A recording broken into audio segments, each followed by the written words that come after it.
సత్య అయితే క్రిష్కి భోజనం తెస్తుంది. క్రిష్ అయితే ఆ భోజనం తినడానికి సిద్ధమవుతాడు. ఇక సత్య అయితే తన మనసులో ఇలా అనుకుంటూ ఉంటుంది, ఇప్పుడు నేను భోజనం చేయకుండా ఈయనకు తీసుకుని వచ్చాను, ఈయన నా గురించి అడుగుతారా లేదా అని చెప్పి ఎదురు చూస్తూ ఉంటుంది. ఇక క్రిష్ అయితే ఆ భోజనం తినబోతూ ఇలా స్పూన్ని తన నోటి దగ్గర పెట్టి, సత్య నేను ఎలా తింటా అనుకున్నావు, నువ్వు తినకుండా నేను ఎలా తింటాను, ఫస్ట్ నువ్వు తిన్నాకే నేను తింటానని చెప్పి అంటూ ఉంటాడు. అది విని సత్య అయితే తన చెయ్యి తీసుకొని తన చెయ్యి మీద ముద్దు పెట్టి, థ్యాంక్స్ అండి, మీరు నన్ను అర్థం చేసుకున్నారు, క్రిష్ నువ్వు చాలా మంచివాడు, నువ్వు నన్ను నా మనసుని అర్థం చేసుకున్నావు అని చెప్పి అంటూ ఉంటుంది. అది విని అక్కడ ఉన్న క్రిష్ అయితే, దేవుడా నన్ను బ్రతికించినో, ఇప్పుడు కానీ ఈ ముద్ద నేను లోపల పెట్టుంటే నా పెండ్లంతా నాకు అయిపోయేది అని చెప్పి అంటూ ఉంటాడు. ఇక క్రిష్ అయితే, సత్య ఫస్ట్ మనం ముద్ద దేవుడికి పెట్టాలి, దేవుడికి పెట్టకుండా నేను ఎలా తినేస్తాను, నువ్వు నా దేవతవి అని చెప్పి ఆ ప్లేట్లో అన్నం కలిపి తనకైతే తినిపిస్తూ ఉంటాడు. అది చూసి సత్య అయితే చాలా సంతోషిస్తూ ఉంటుంది. ఇక సత్య కూడా క్రిష్కి అయితే తినిపిస్తూ ఉంటుంది.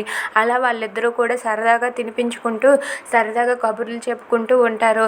అలా క్రిష్ అయితే భగవంతుడు నన్ను చూశాడు, లేదంటే ఇప్పుడు సత్య చేతిలో నేను అయిపోయేవాడిని అని చెప్పి క్రిష్ అయితే భయపడుతూ ఉంటాడు. ఇక అలా వాళ్ళిద్దరూ అయితే సరదాగా కబుర్లు చెప్పుకుంటూ భోజనం తినిపించుకుంటూ ఉంటారు.